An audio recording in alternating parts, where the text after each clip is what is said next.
Olá, gente bonita, mães, maninhas. Tudo bom? Hoje eu vou te ensinar a por que alguns celulares não têm essa porcentagem aqui. Bem, você sabe, motivos específicos. Você vai em configurações,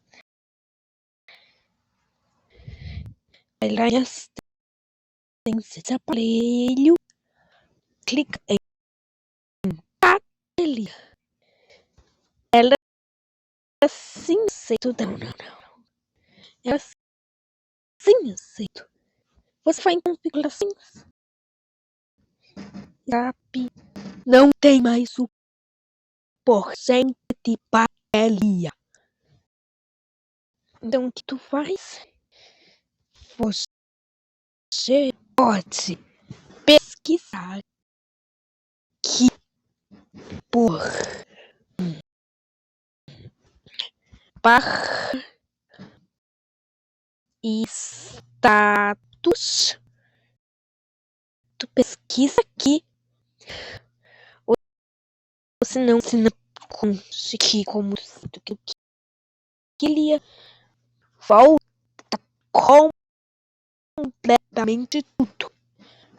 Você pode ir nos 3 pontinhos, clicar em barra de status e você pode clicar bem aqui. Tá vendo esse botão? Ele é a solução do teu problema. Se não sabe mostrar a porcentagem de bateria. Enquanto isso, meu celular está 64%. E ele funciona bem direito. E esse foi o tutorial. Espero que tenha gostado muito.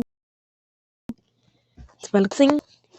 Mas antes, se inscreva no canal para ver mais vídeos e ative suas notificações. E sabe, você tem que dar o seu joinha. Agora, alô!